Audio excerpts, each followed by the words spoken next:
Now we are going to hear Professor Dr. Shlomo Shpiro from the Bar-Ilan University in Israel. Shlomo, please. Thank you very much. Good evening, everyone.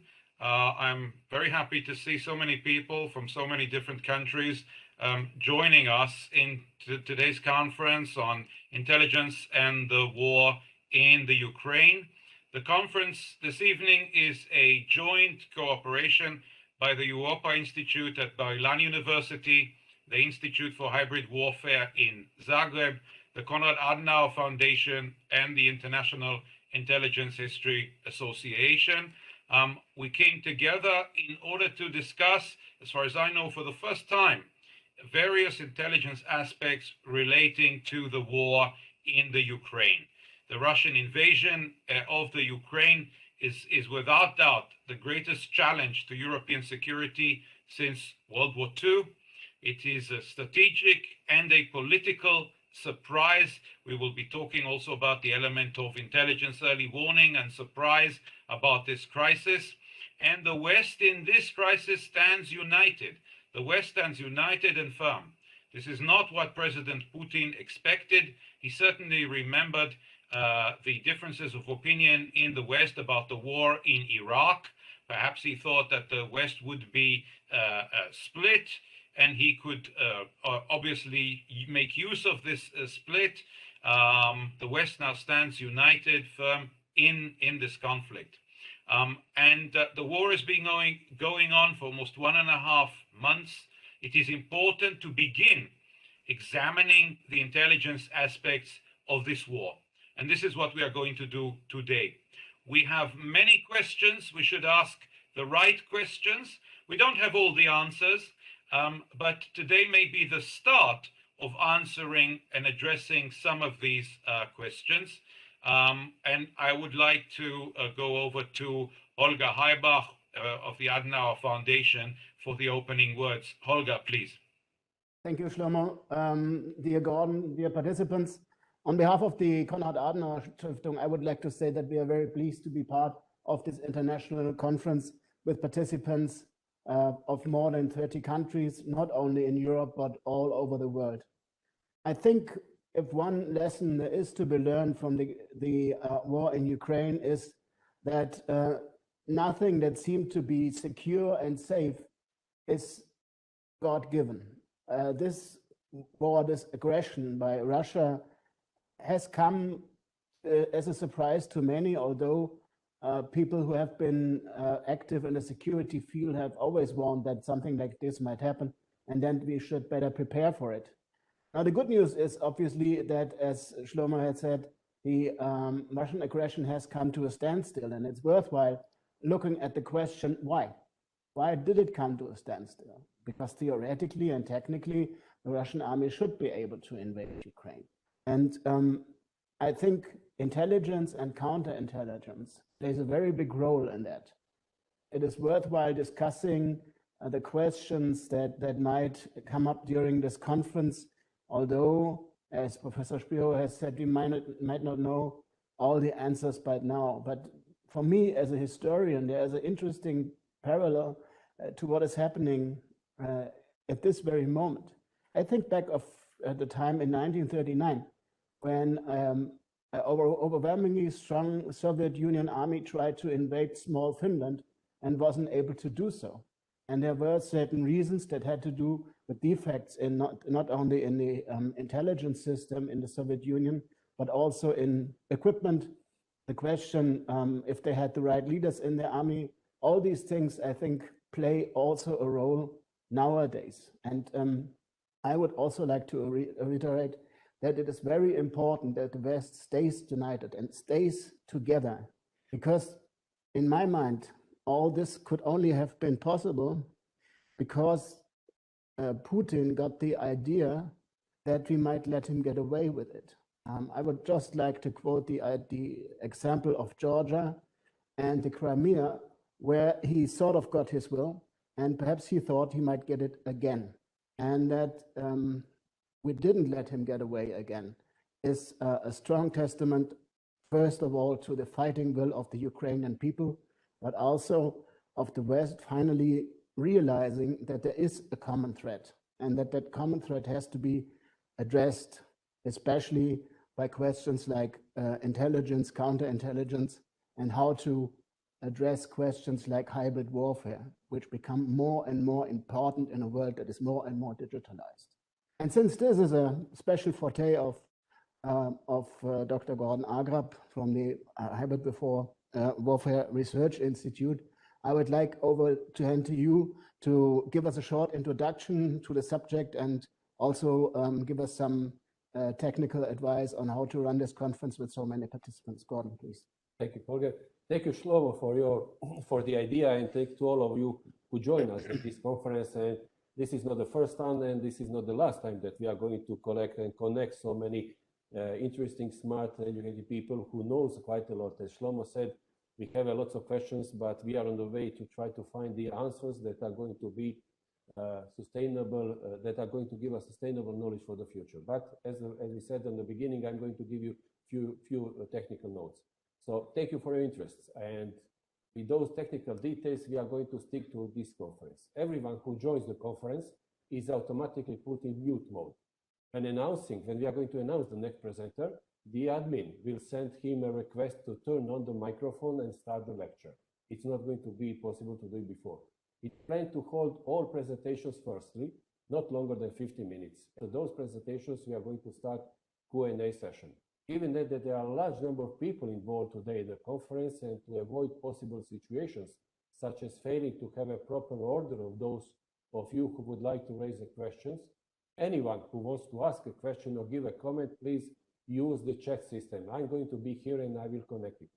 The conference is being recorded also. If someone doesn't want to be filmed, please turn off your cameras. The video from the conference will be used by us in our YouTube channels and by the Croatian National TV that will prepare a report that will be broadcasted in coming days, of course translated to Croatian language. Thank you very much, my dear friends and colleagues. I expect, as usual, quality and useful presentation and subsequent discussion on this very demanding but also very interesting topic that tickles the imagination of the public. At the same time, the topic that strongly influences all the conflicts and wars we have been, we are, or will be faced with. Once more, Shlomo, I would like to invite you now to join us as a first presenter and present your first paper. Please, Professor Dr. Shlomo Spiro. Thank you very much. Thank you, Gordon, and thank you to all the participants. The first question that we have to ask ourselves relating to intelligence and the Ukraine war is the issue of strategic surprise and early warning intelligence. In the old days, and I mean the days before 9/11, during the Cold War and the first decade after the Cold War, early warning was the principal function of intelligence services. When the threat of state war and even global war was looming over the horizon, the issue of early warning intelligence was paramount. We seem to all have been caught by surprise by the Russian invasion of Ukraine, and we have to ask ourselves, what are the components, what are the reasons for this strategic surprise? Because it is certainly not a surprise due to any deception or hiding. In the build-up of the invasion, the Russians did not hide their military assets. You could see, and US intelligence was providing a lot of information about this, you could see the Russian troops, the Russian vehicles, the Russian forces build up, but of course under the old story that the reason for these troop concentrations is for maneuvers and training. And unfortunately, throughout history, and certainly throughout the 20th century, it works and works very well so often. The position of maneuvers and training as an excuse for troop concentrations and then moving immediately to a real attack from that, we have seen that in many examples, and we get caught every time.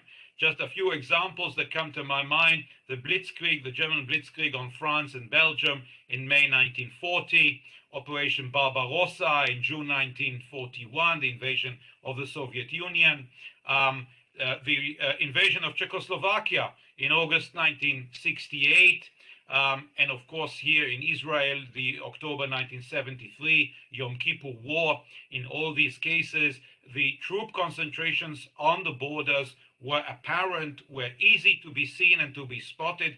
So it was not a problem of intelligence collection. It was a problem of intelligence analysis. And what do you do to have the information believed by those who make decisions? Richard Betts, one of the earlier researchers of surprise intelligence and attacks, he used to call it the fog of peace. Perhaps we were all wrapped up in the fog of peace. And the question is, are we now paying the price for intelligence success in 2 decades of the war on terrorism? Now, we have to ask ourselves, and this is part of intelligence analysis before and after the Russian invasion, why did the Russians invade now? They had 8 years to prepare for this. Both sides had 8 years to prepare for a possible invasion since 2014. Why now? And why in possibly the worst possible weather? It is always called general winter, which has already thwarted greater warlords such as Napoleon and others who tried to fight in Eastern Europe in the winter. Well, one answer to the question, why now, may have to do with the Western withdrawal from Afghanistan last summer. And we can see parallels to that in recent history. In 1975, the US withdrew, some would say escaped, from South Vietnam. And 4 years later, building upon these pictures, these images, this media coverage of the US withdrawal, a very shambolic withdrawal from Saigon, we can still see the pictures of the last helicopters from Saigon. And 4 years later, in 1979, the Russians invaded Afghanistan. They got the impression that the West is a paper tiger, the West will not react, and they could invade Afghanistan.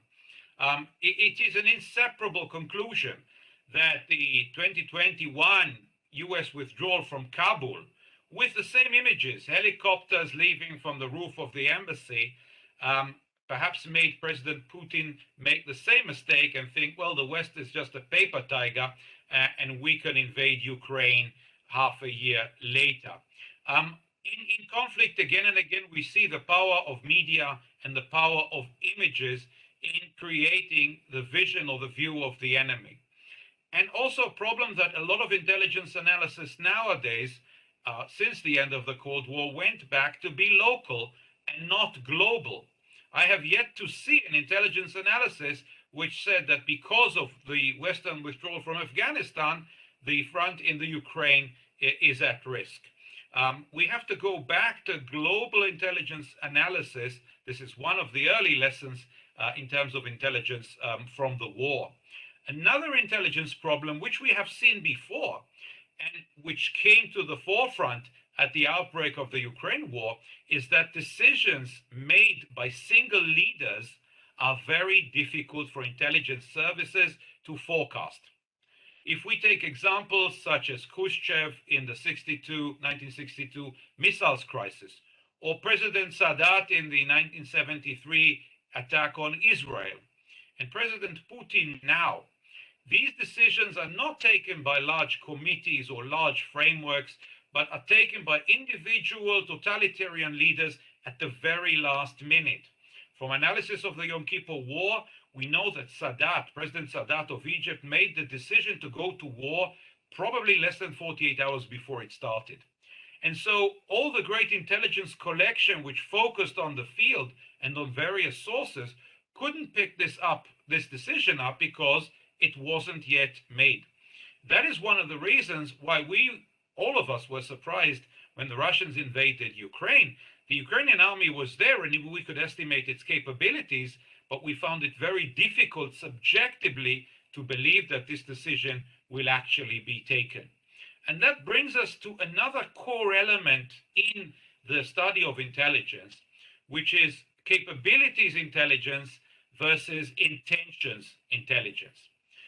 What intelligence services do is they collect information, they analyze it, and very often they can measure capabilities. We've seen a lot of this type of reports at the beginning of the war. the Ukrainians have so-and-so tanks and the Russians have 10 times more tanks. The Ukrainians have so-and-so planes and the Russians have 10 times more, and these have so-and-so soldiers, and so on and so forth. These are relatively easier things to analyze in terms of intelligence because they are facts and you can count them on the ground. You can count the boots and the tanks. And today's electronic intelligence collection provides you much of the information you need for that.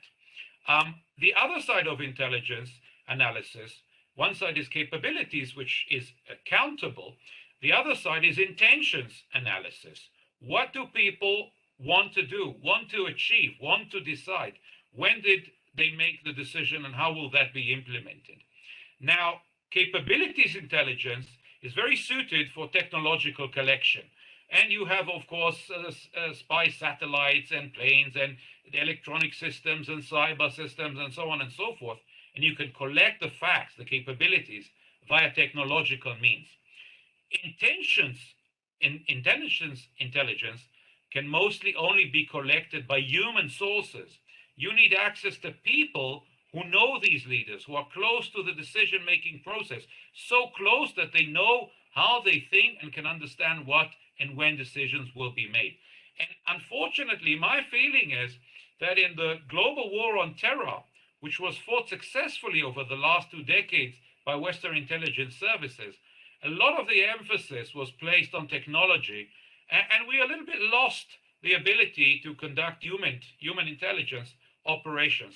So the first lesson for me for intelligence from the war in Ukraine is back to basics. We have to retrain for interstate war intelligence. We have to retrain for large-scale military intelligence, and we have to retrain to understand and to develop human intelligence in ways that go beyond terrorism. In counterterrorism, you look for the needle in the haystack. In interstate war and military intelligence, you look for the haystack in a whole bunch of needles. So we need to go back to these basics and retrain intelligence services in forecasting large-scale potential conflicts, not only based on capabilities, because we have seen capabilities analysis right up to the night the Russians invaded, said there's no way the Russians will invade, and if they will, then they are going to beat the Ukrainians within 2 days. If you only look at the numbers, then the situation of Ukraine was desperate. There was no way they theoretically could have withheld. But of course, capabilities intelligence completely failed to take into account the fighting will and the resistance of the Ukrainian people. Everyone, men and women, youngsters to the elderly, who were willing and capable to fight the invasion. So we need to go back to basics and reassess the way we make large-scale intelligence analysis to fight not only the threats of terrorism in the past, but also these large-scale security threats in the future. We need to investigate the bias which caused us not to believe that the Russians will invade. And we have seen many experts right up to the invasion bend over backwards to explain why Putin will never invade. Because the weather was not good, and because this, and because of that, and basically because it didn't make any sense. Well, it may not have made sense to us, but it obviously made sense to him. One last point that I would like to mention regarding intelligence in the war in the Ukraine is the issue of war crimes intelligence. And unfortunately, we see terrible things happening in the Ukraine. And in recent years, we saw the erosion of war crimes enforcement on an international level. And if I were to take the civil war in Syria as an example, we saw the use of chemical weapons in Syria, and there was absolutely no response from the Western world, especially from the United States.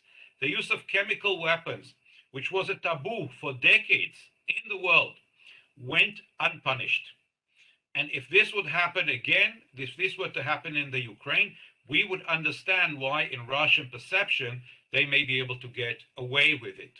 We certainly have to think about an international war crimes tribunal for the Ukraine in the future. And such a war crimes tribunal will require information. And the earlier this information is collected by Western intelligence, collected, analyzed, kept, and stored, the better the action of such a tribunal would be after the war. We have many examples for such tribunals. For example, the International Criminal Tribunal for the former Yugoslavia, but also International Criminal Court investigations in Africa, including in the Sudan, in Uganda, in the Democratic Republic of Congo, in the Central African Republic.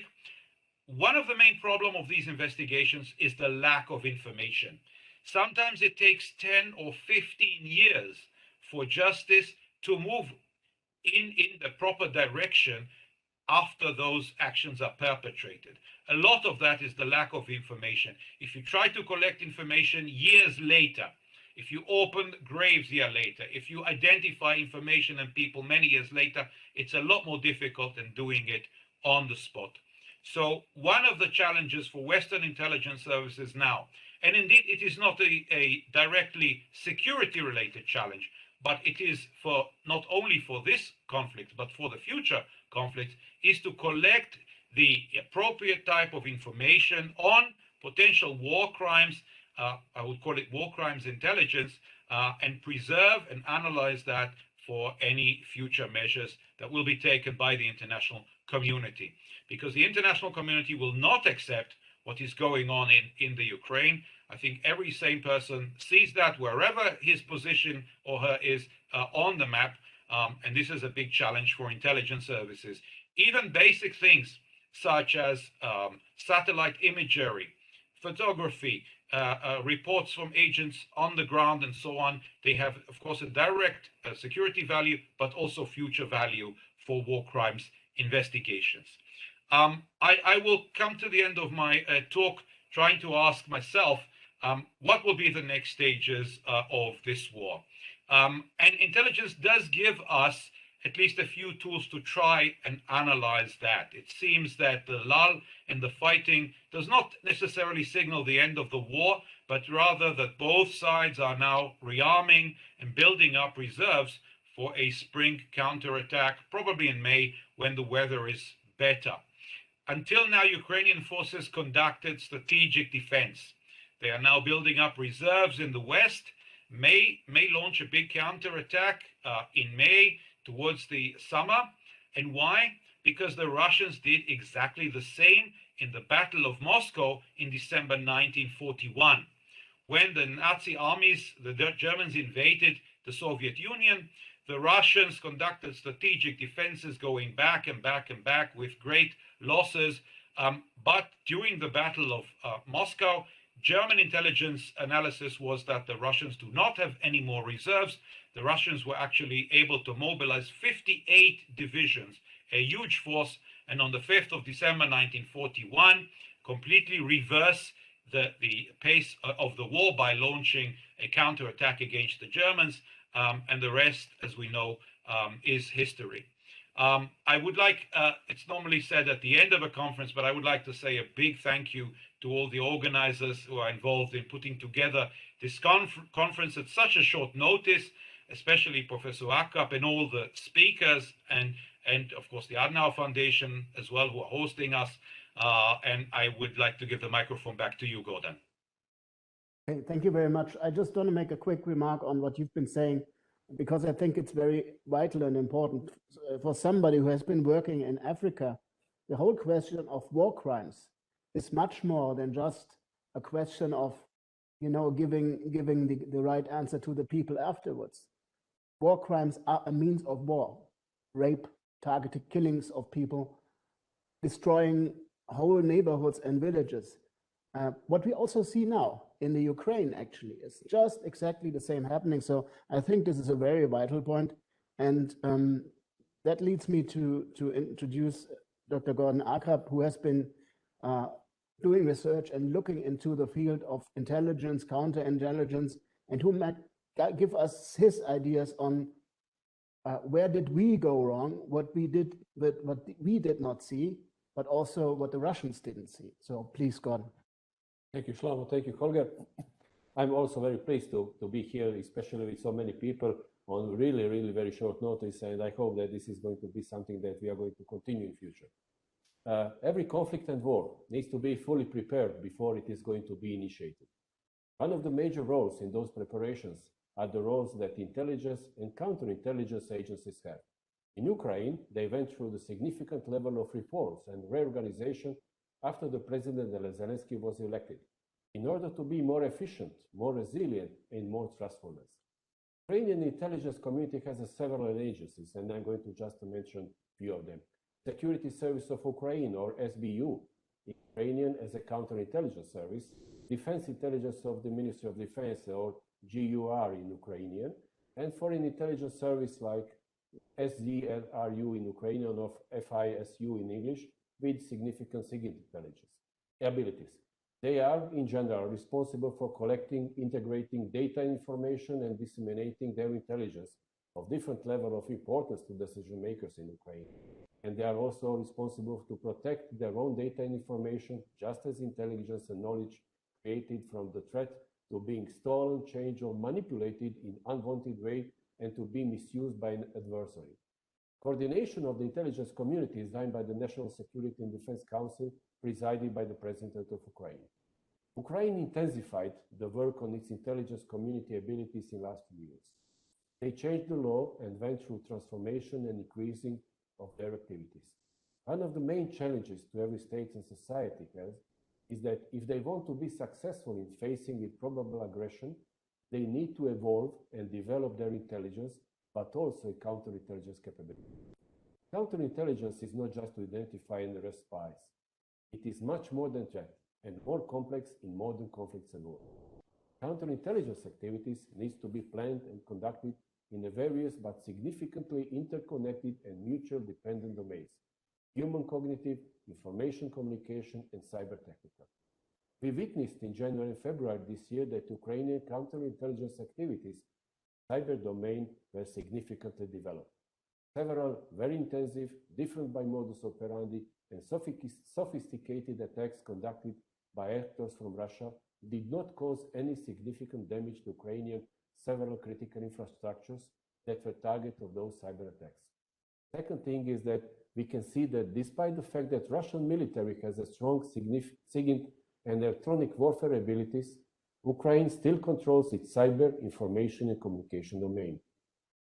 Ukraine controls the information flow within the territory of Ukraine and the information that are sharing with the world. That shows the significant rise of the abilities in this area of combat and social information activities. At this moment, it is very hard to discuss what Shlomo said and to get to the sole conclusion why this Russian aggression failed on strategic level practically in first 24 hours. Was it because of the Russian failure in intelligence battlefield preparation? Was it accidental? Was it done as a result of the counterintelligence activities of Ukrainians and the spread of disinformation by their double agents? Was it a result of mistakes in Russian analysis procedures and weak cognitive and analytical capacities? Was it a failure due to the fact that the political leadership of Russian intelligence agencies was afraid to say the truth to the authoritative President Putin, or it was a situation that President Putin just did not want to listen when they told him the truth, and he decided to act on his own prejudice? It is likely probable that the intelligence and counterintelligence battlefield preparation was a failure of a combination or mixture of most of those activities, with significant influence by the Ukrainian counterintelligence agencies and the role of their double agents who obviously deliberately spread disinformation to the Russian side. Disinformation that Russians did not realize and recognize as such. Can we find an example for this position, for this attitude? Yes, there is one case that also shows us a lack of coordination of activities within the Ukrainian intelligence community in the first phase of the war. In the first week of March, several days after the aggression, one of the members of the first Ukrainian negotiating team, Denis Borisovich Kirev, was together with Alexei Ivanovich Emir, Valery Vitkorovich, killed by the SBU members. SBU said that they were have strong evidences that all of them three were leaking information to Russia. But GUR published a text saying that 3 of them died defending Ukraine, and they refer to them as heroes of the Ukraine. It is a significant example of the worst-case scenarios that might happen to double agents from one agency, in this case military intelligence of Ukraine, when counterintelligence agency of Ukraine is trying to arrest members of the other agency, most probably without checking the facts with the other agency. But this is not the only example about the counterintelligence failures or successes that are publicly visible. Ukraine and GUR published a list with lots of details for 620 members of the Russian FSB obtained on the human tensing measures. That publication came because of very complex activities to increase the results of Ukrainian counterintelligence and not just Ukrainian agencies. It helps, as it is clearly visible now, to increase the abilities of European counterintelligence agencies because we are witnessing the highest number of Russian diplomats ever, since until the 5th of April, just 220 diplomats, being accused for being spies that are identified as such and marked as persona non grata, and forced to leave Russian diplomatic representative offices and return to Russia. And probably there will be much more of them who are going to be expelled from the EU and NATO member state countries in coming days. Of course, Russia will initiate countermeasures, but this will have a significant impact on the abilities and influence of Russian intelligence and counterintelligence activities in NATO and EU member states, and their abilities to influence via their agents of influence to the different targets audiences to spread disinformation and at the same time to collect intelligence. The publication of that list also increased the counterintelligence abilities of the Ukrainian side.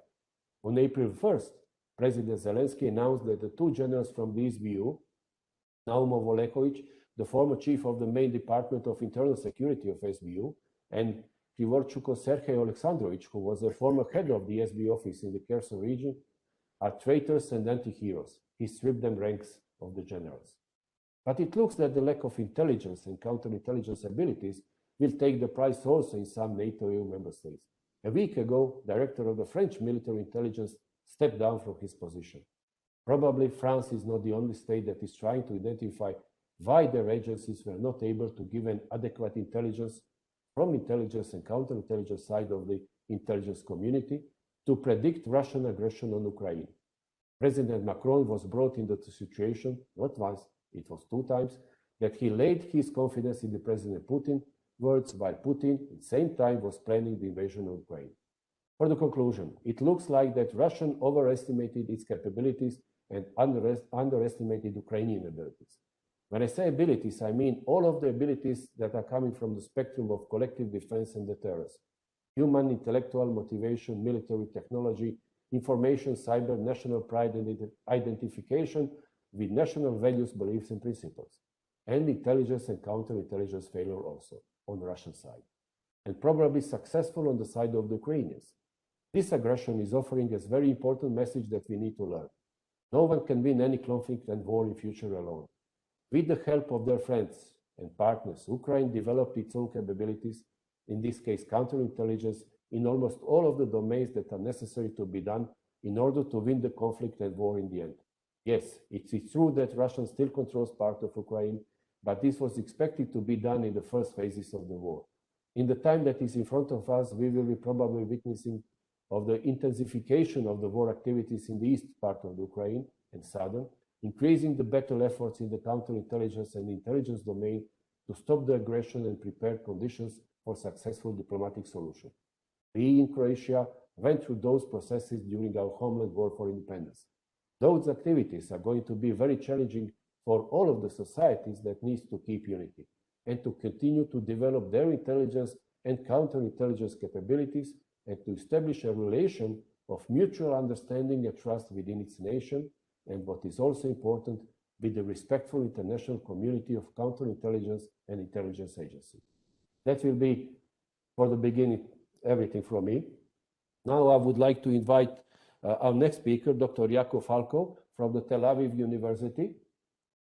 Please, Dr. Yakov, turn on your microphone and join us. Thank you very much for inviting me. Hopefully you can hear me. Yes, we can hear you. Please okay, continue. So yes, I would like to share a small presentation with you. Okay, so now can you please see the presentation? Yes, we can see it. Okay, So I will proceed. During my 15 minutes, I will try to give a general description of the Russian current activities in Europe, since this subject is very important also to me as an Israeli and European citizen. So, and it follows the currently a quite widespread belief here in Israel, and as far as I understood also in your countries, that the Russian intelligence services, since the beginning of the current war, suffered a great intelligence disaster, so-called. So I would like to check this belief vis-a-vis the facts which are obtainable from open sources and my conversations with my different colleagues throughout Europe. So let's start. First of all, as far as I already understood, we may define or see the core logics behind the current intelligence activities of the Russian services in Ukraine and also in the European countries. First of all, as you may see here, the point number one is basically supporting Russian military, diplomatic influence and economic activities in Ukraine and generally in the West. The second point or other points relate to the ability of disrupting different Ukrainian and European activities within the European theater of the war and also outside. And basically speaking, as far as we understand until now, the Russians are trying to disentangle, I would call it this way, disentangle Ukraine from the West, from the entire West, and specifically from the European countries. As you may see here, actually the points 4, 5, and 6, they are talking about studying and disrupting Western support of Ukraine, not necessarily the Ukrainian war against Russia, but the general ties, general support of the European countries given to Ukraine. And finally, the seventh point speaks about the non-NATO European states' ambitions of entering NATO, which scares the Russians very much currently, and they are trying to learn as much as possible about these intentions, about this probable process, and to disrupt it as much as possible. So again, we are talking about 7 core logics or principles behind the current Russian activity across the European continent. And here comes the point about or general description, general picture, as far as we see it about the activities, Russian activities in Ukraine and throughout the continent. Firstly, we are talking, interestingly, about multiple operational theaters. So the Russians, we can see them, and it was already mentioned earlier by my colleagues that they are still active across the entire continent, in Ukraine, in Europe. But what is very interesting also, this activity, outside intelligence activity, is supported constantly by the intelligence activity within the Russian territory. We've seen different reports about the FSB, the internal Russian security service, activities, intelligence, not only security, but also intelligence activities among the Ukrainians who live in Russia or are coming now to Russia. They are trying to extract intelligence information from these sources.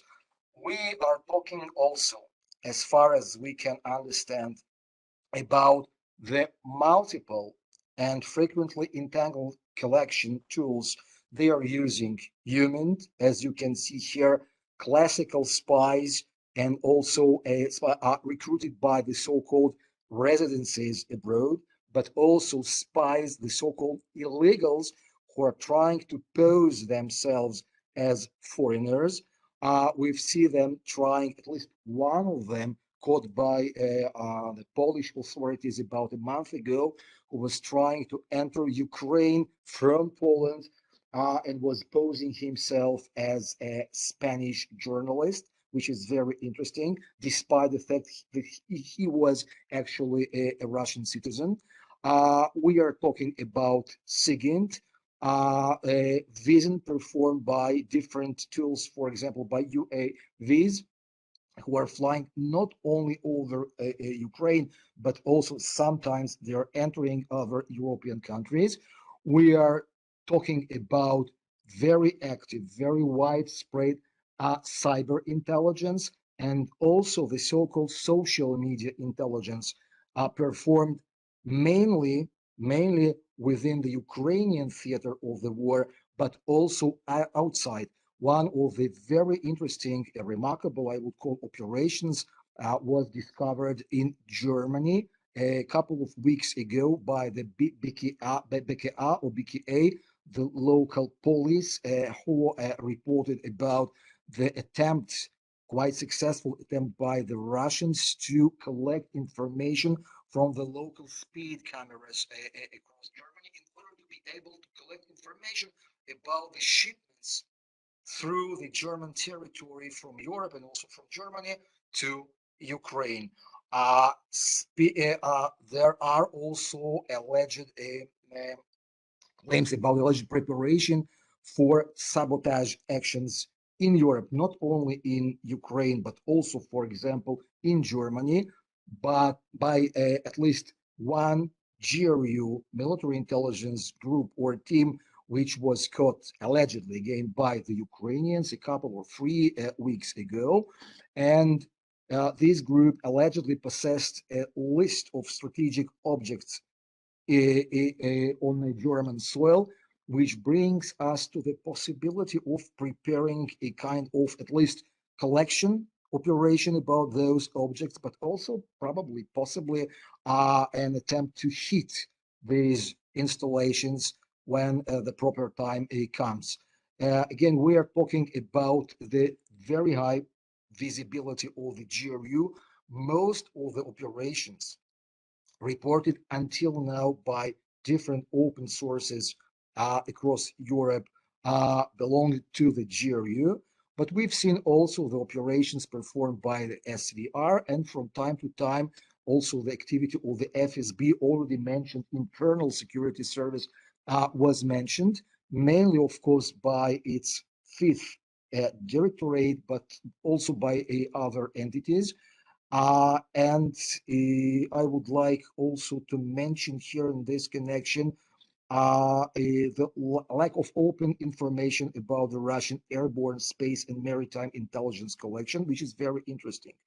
As was already mentioned here today, they still possess very good network of such capabilities, which is quite strong and effective, should be quite strong and effective. Yeah, we don't know for sure, but unfortunately, there is no much open information about their activity in open sources. Speaking about the Russian activities abroad, besides the collecting of the information, I would like also to stress their involvement in different kinds of influence operations within the Russian territory and also abroad. Let's start from Sergei Narishkin's very active participation in the current influence attempt by the Russian Federation. He became actually during the last weeks a kind of media star on the Russian TV, and he makes intelligence statements or releases almost every day, and they are spread by the Russian official media within the country and also abroad. But we also have seen the attempts to instigate local unrest in different other countries across the continent, such as here in this example, you may see it in Ireland a couple of weeks ago. The Russians, according to the local security authorities, the Russians were trying to contact and to the local different local groups, such as, for example, the new IRA, and to try to promote the unrest across the country and also within Northern Ireland. One of the most remarkable influence operations, I would say, at least to my opinion, was performed by the Russians just a few days ago. It started with collecting the information through the security cameras in the city of Uman in Ukraine. They were monitoring by using these countries, this remote control. They were monitoring the movements of buses next to the local synagogue. And later, this operation was allegedly performed by the GRU, by the military intelligence, Russian military intelligence service. And after having collected this information, it was channeled to the Russian chief spokesman of the military, Igor Konashenkov, who blamed the Ukrainians for no less but stockpiling arms in this specific synagogue. And we've seen the immediate spreading of these accusations across the local Russian official media. But let's take about ITAR-TASS, as you may see here, and also through the channels of the Ministry of Foreign Affairs. But immediately on the same day, it was used and actually spread, disseminated by the different foreign platforms, such as even the website of Lebanese Hezbollah TV channel Al Mayadin, which was very, very interesting, and also such as the Indian, you may see here the Indian website called United News of India, which is among the specialists, and I was tipped by my colleagues in Europe, which was a quite well-known Indian platform for spreading Russian propaganda. Okay, so again, we are talking about translating the freshly acquired intelligence information into the wave of influence attack almost immediately, which is very symptomatic for the current Russian intelligence and the broad influence apparatus. They are very, very good entangled with each other. And until now, we were talking about the threats. And now comes the good point that actually there are, at least to my opinion, as far as I can recognize, a list or a number of factors which are limiting currently the Russian intelligence activity and capabilities across the continent and also, of course, in Ukraine. First of all, we should mention the lack of Russian achievements in Ukraine.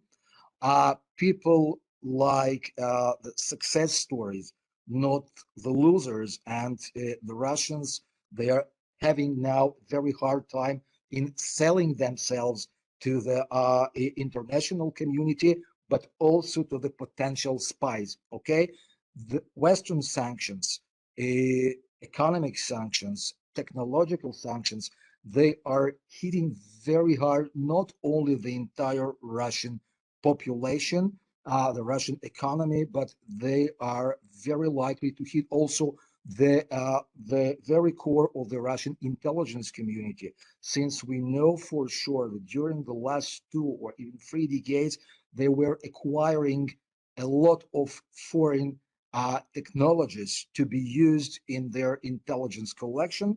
And now this capability is gone or almost completely gone.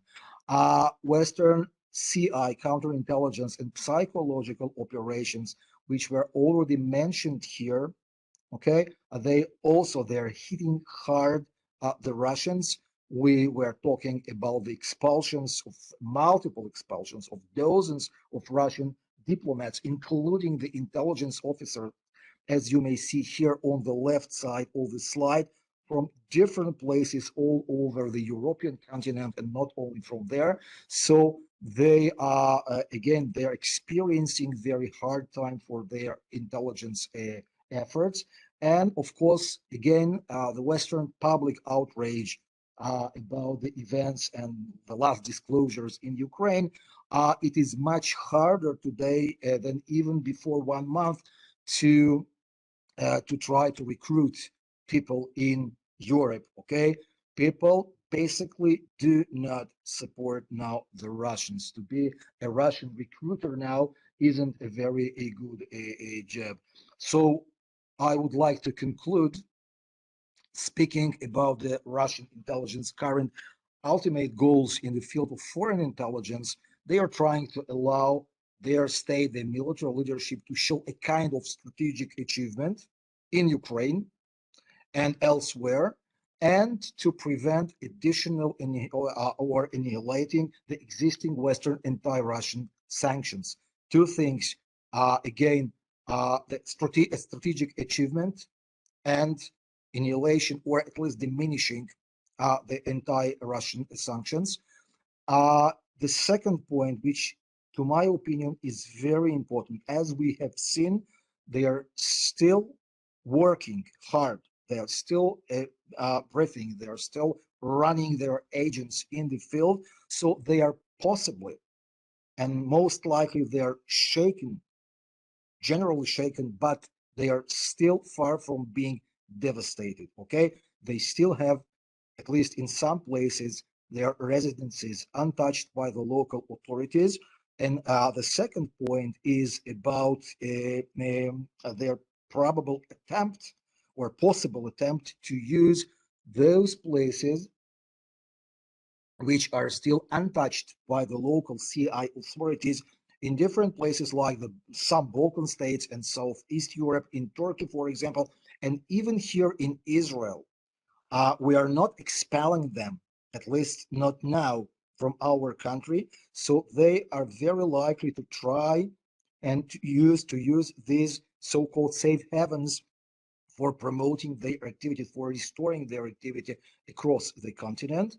And to my opinion, the Russian intelligence services are still capable of skillful and creative utilizing of their forces, not everywhere, but again, they still possess enough tools, forces, and methods to try to promote their activity across the continent. And but to conclude, the last point is again about the limiting factors, lack of significant military diplomatic achievements in Ukraine, Western financial and technological sanctions, and coordinated CI and psychological efforts, such as information disclosure. Shlomo was talking earlier, and the other colleagues were talking about the intelligence intelligence for learning about the Russian crimes. But no less important is the intelligence, the disclosures about their intelligence activities across the continent, across the globe, and specifically in Ukraine.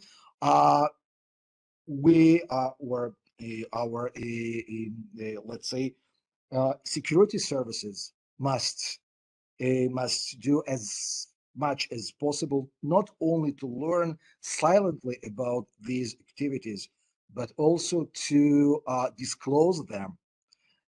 Similarly to the disclosure of the military intelligence, it will be of huge help for the Western authorities to obtain this information and to disclose it publicly, to be able to disrupt the Russian intelligence activities across the continent and also in Ukraine. So thank you very much.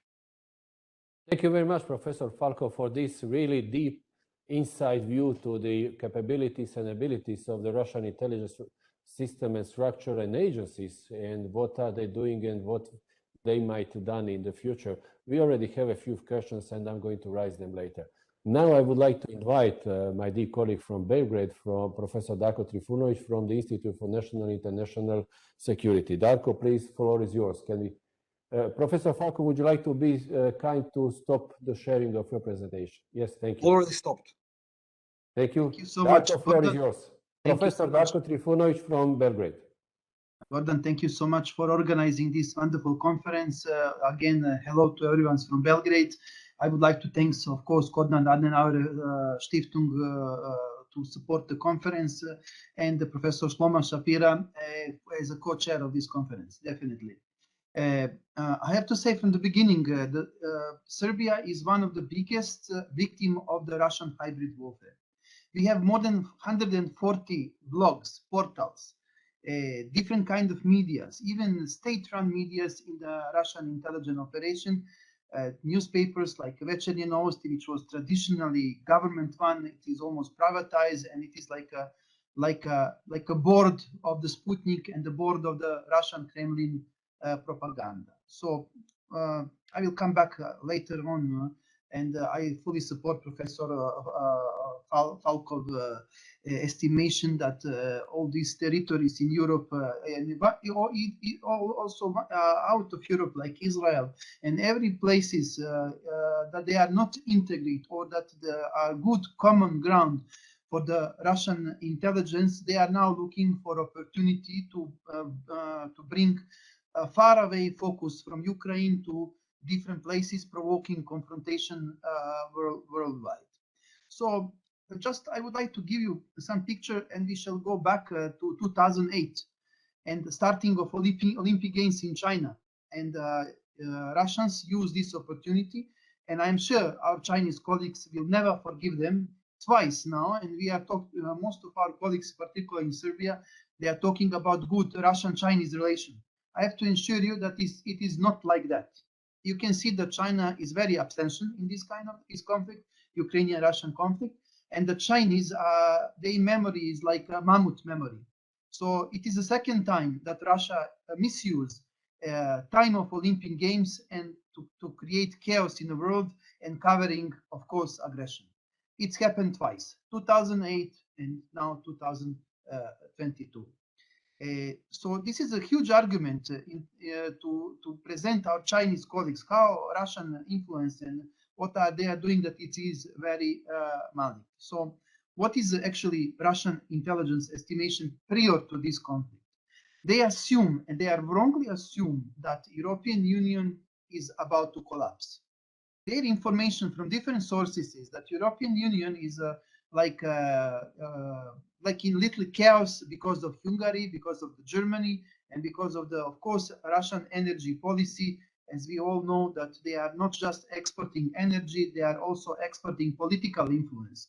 So the price of gasoline and price of natural gas with Russians is different from country to country, from place to place, depend how good politically you are with the Russia. So this is one calculation in their price. So Russian intelligence miscalculates that Schroeder and Angela Merkel Germany is completely in Russian influence. Also, same with the France, Italy, particularly Hungary, and many other European countries. Also, their miscalculation is that NATO is about to collapse because of different different views of countries. And when one step back to the European Union, also they calculate British Brexit, and that they think that this is some kind of the huge arrow in the heart of European Union. Of course, they create a lot of mistakes, and I am sure that NATO and the European Union leaders, they have to give some kind of the medal to Mr. Putin, because thanks to his aggression and crimes committed in Ukraine, Europe is more than ever united. NATO is more than ever united and committed to defend democracy. It is not what Russian intelligence presume that NATO is a threat to Russia. No, it's not. It is democracy on the border of the Russians, because what is Russian average citizens, what they can see through even government media, by spreading different kind of propagandas. But besides all these things, they can see that life in Ukraine, life in other East European countries, in Poland, Czech, Slovakia, and others, life's going better. Even you can see situation in Romania, We are very proud that Romania is a great neighbor of Serbia. We can see that Romania every day is situation in Romania politically, economically, on every possible levels. When Romania joined to EU and NATO, that situation become day by day, month by month, better and better. So what Mr. Putin can offer his own fellow citizens, except very poison neo-Stalinism that he is reflecting, except very poison ideology, he cannot offer anything else. In common narrative, it's just politics, not investments. So based on that, after 22 years on power, dictatorship actually want to hear only what exactly he want to hear, not what is reality. And the services that, in particularly Russian services that they are working out of Russia, like SVR or GRU, and head of these services, they misinform Mr. Putin because they are telling him what exactly he want to hear, not what is reality. So NATO situation, then situation in European Union, wrong estimation of situation in both this international organization bring Mr. Putin to idea that it is a right momentum, including Chinese Olympic Games, and his top leadership ensure Mr. Putin that it will be blitzkrieg, it will be 1 to 3 days operation, and that Ukrainian people will wait Russian tanks and soldiers with the flowers and Russian flags in their arms. That's why, surprisingly, Mr. Putin sent less than 200,000 soldiers. Ukraine is large like a Balkan peninsula. So with less than 200,000 soldiers, you cannot conquer the Belgrade.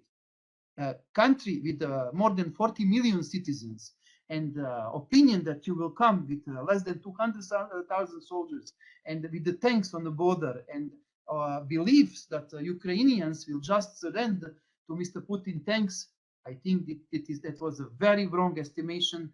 Of course, a very wrong estimation of the Russian military power and capabilities, wrong estimation of the mood and motivation among Russian soldiers. What do we see instead of the direct projections of the kinetic power in Ukraine from Russia? Strong activities of the Russian propaganda machinery, increasing of Russian hybrid warfare activities elsewhere, attempt to inflame non-integrated territories in Europe like Serbia, Kosovo, Bosnia and Herzegovina, including Montenegro and North Macedonia, and the relocation, of course, which is very dangerous, of IT sources and assets in Europe for the countries, for the continuity of Russian activities. In Serbia, we have, for example, 3,000 requests to register Russian ITs to our lawyer and legal companies in Serbia. So more than half of this IT were engaged, of course, in poison Russia propaganda. We never, in the world of intelligence, we never combine science of intelligence and science of security. Why? We did not do it. We never did any kind of parameters, indicators.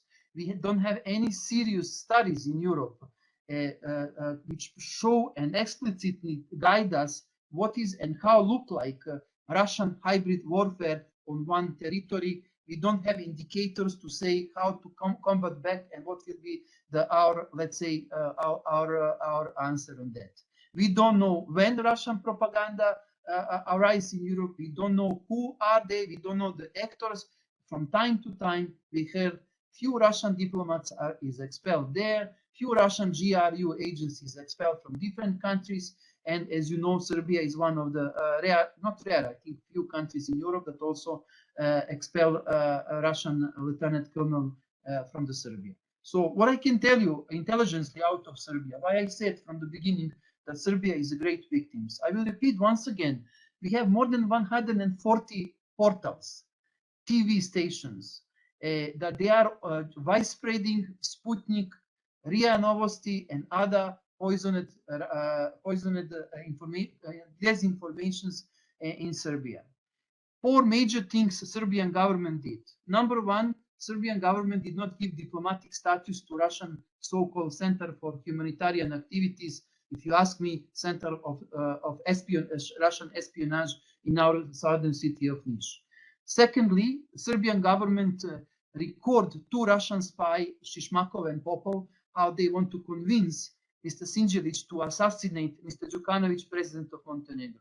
Third things, Serbian authorities dismissed very dangerous camp organized by Enot and Wagner. You can call Russian fascists, basically, because all of them, they have swastika on their necks. Because of that camp in our mountain Zlatibor, 50 of these members, they supposed to go in Montenegro and organize coup d'etat. That, thanks God, this coup d'etat was prevented. And I have to tell you now proudly, with the great deserve and with the great credit of the government of Serbia. And the fourth things, as I said, Serbia expelled one Lieutenant Colonel Pleban, and our president in the national parliament announced that there is 6 more.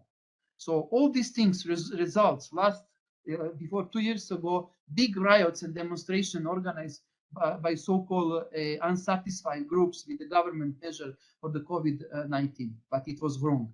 Most of these people demonstrating there, they were Russian, they are organized by Russians.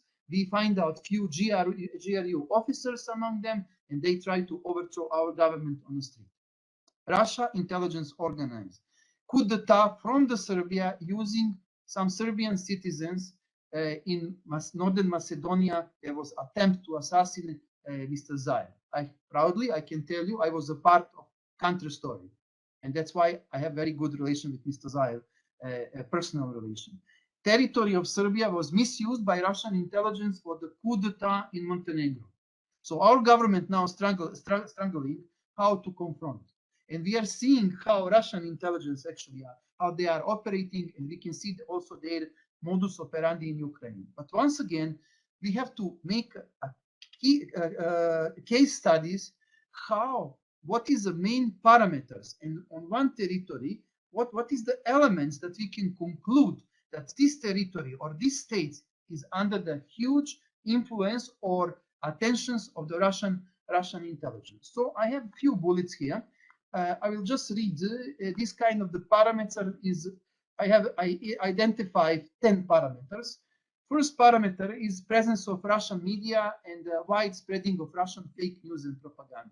Second parameter is portals, blogs, chat rooms, TVs, newspapers, Facebook groups, Twitter bots, we call them bots, those guys that they are paid by Russian intelligence to widespread fake information over the social networks. Third parameter, increased presence of the Russian intelligence. Fourth is presence of Russian NGO, that they are giving different kind of logistics. Second is pro-Russian politicians and parties. Another one, pro-Russian analysts and academicians, that they are widespreading in public course Russian propaganda. Then connection with organized crime, specifically with narco structure. Out of Serbian experience, last 2 years we had arresting of major narco cartels, mainly dealing cocaine from South America. All of them, they were supported by Russian GRU. As we all know, that most of the narcotics from South America coming from a FARC organization created a long time ago by KGB. Then energy dependency, and then energy blackmailing. And of course, we can see in Serbia that Russians try to govern energy situation. They are taking our resource, and out of our resource, they are paying pro-Russian parties, activists, etc., etc. Next, far left and far right, of course, presence of far left and far right organization and widespreading of Putin propaganda. I have to admit that Mr. Putin did something that nobody else did it. Unite extreme leftist and extreme rightist, from socialist parties to nightful riders. And then, of course, old and new neo-Stalinist network members, their presence, which lead us to the 10 indicators that I find out briefly. It's neo-Stalinism and neo-Bolshevik flammable ideology, which is widespread all through Europe, and they are using all this network, all former communists, to ensure their activities. I am sure that our colleague from science will allocate more and more parameters and indicators. I will say once again, when we conclude how look like infected territory from the Russian influence out of Russian intelligence, then we will know how to confront back. Then we will know which kind of the measures unitedly we can implement, and we have now case by case, like case of Montenegro, case of Northern Macedonia, case of Israel, where Strabag company, for example, building up pipes, water pipes from Jerusalem to Tel Aviv, and the owner of Strabag is Mr. Gusenbauer from the network of Mr. Vladimir Putin, of course, and from the network of former Stasi. How much Israeli authorities knows that Strabag is used, for example, for a clandestine Russian operation in the Balkans? I'm sure not much. That's why we have this kind of webinars. That's why we need to increase our scientific cooperations. That's why we need to stick together and, of course, scientifically using scientific diplomacy, jointly organize counter-strike and protection of our states. I thank you so much. I would like to thank once again organizer, my wonderful colleague Gordon from Croatia, and all others, Professor Nomikos and Barak Books. And I hope that we will do a lot of things in the future. Thank you so much. Thank you, Darko. Thank you for this really very interesting insight about the hybrid threats and hybrid activities that Russia is conducting in the territory of Serbia, against Serbia and against the neighboring countries and against the Europe. Now I would like to invite Professor Danny Orbach from the Hebrew University in Israel. Professor Orbach, did you turn on your microphone? Yes, I did. Do you hear me? Yes, we can hear you. Please, floor is yours. Thank you. I'm sharing my presentation just a second. Just please be patient with the microphone and do not shake your hands too often from the microphone. Okay. So that we can hear you. So thank you very much, Gordon, for inviting me. I will continue the points made by my colleagues. First of all, I have to apologize. I have a sore throat today, so I try to speak relatively slowly. I think it's pretty clear for everybody at the moment that Russia failed to achieve its initial objectives in the Ukraine campaign. It failed to achieve its political objectives, and it failed to achieve at least the greater part of its military objectives. And though we have limited knowledge so far, we don't have, of course, the original documents. I'm a historian, I'm used working with archives, and our information is very partial. So I'm going to be very cautious and add this disclaimer that my analysis is based on the very limited sources we have so far. I would like to suggest the possibility that Russia's failure, initial failure, was fed by several intelligence failures and assessment failures. And I would like to speak about them and maybe raise some more in the Q&A. The first failure of Russian strategy, I don't know if it's a failure of the intelligence services or of the political leadership, and most probably everybody together, is what we call the Red Lions Fallacy. Human beings tend to assume that if their adversaries ignored red lines in the past, they will do so necessarily in the future. So Russia or Russian intelligence had a very ingrained image of the West of being soft and weak and unable to respect its own red lines. And I put by intention this picture of like Biden, the President Biden dozing, because I think that's the image that the Russians saw. And they were very, very surprised by the sanctions. Also, they saw the withdrawal from Afghanistan. They saw the way that the Obama administration ignored the red line on the use of chemical weapons in Syria.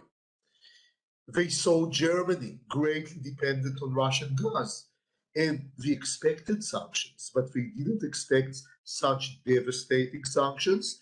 And the evidence for that is that they did not kind of try to salvage the reserves which were kept in banks abroad. So they were clearly surprised by what the West had done.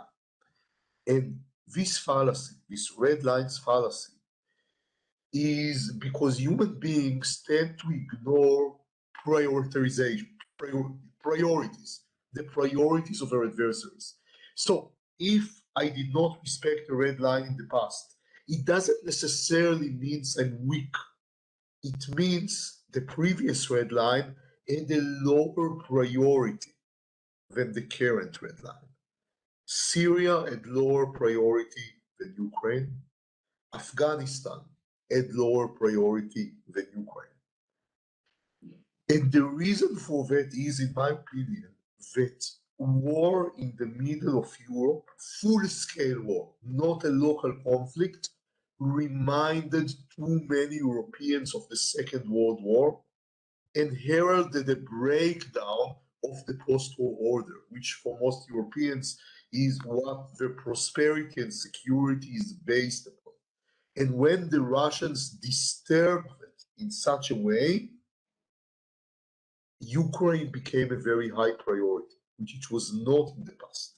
And therefore, it's completely logical that the Obama administration ignored the red line in Syria and withdrew from Afghanistan, but reacted very strongly in Ukraine.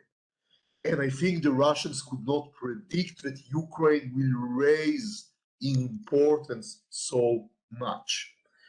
Second thing is that the Russians over-relied on their soft power. And I think this is something that scholars will speak a lot about in the future. You see here the picture of the German Chancellor, Olaf Scholz. The Russians had a tremendous system of soft power in Germany.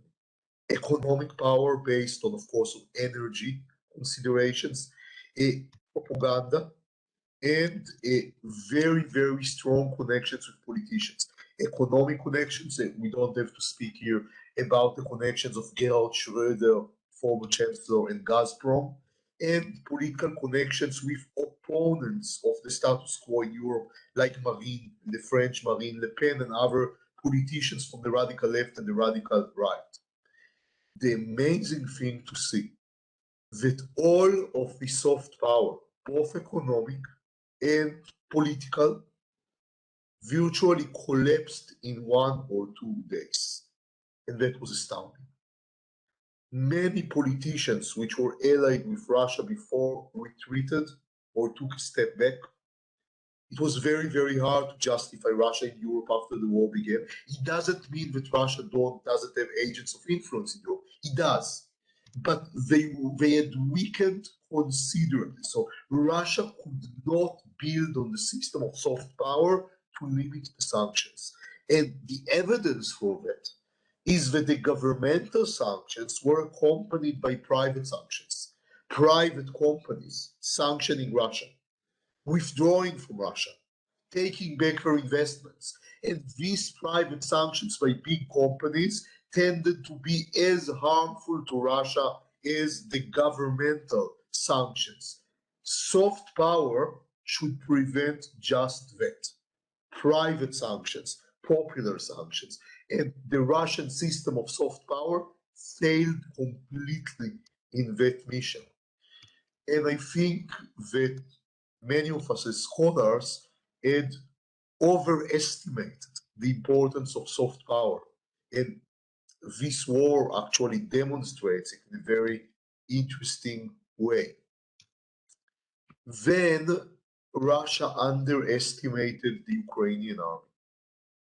And one of the reasons it underestimated the Ukrainian army, I believe, it's the experience of the precedent of 2014, the invasion to Crimea, where the Ukrainian army fought bravely but couldn't really function as an army. It had abysmal logistics, and Russia had its way. They believed they will encounter similar kind of weak resistance, and they underestimated the level of reform or the trainings and the preparations that the Ukrainian army had made since 2014, and the combat experience that the Ukrainian army gained since 2014 in the Donbass. And this is, by the way, a very, very common intelligence fallacy.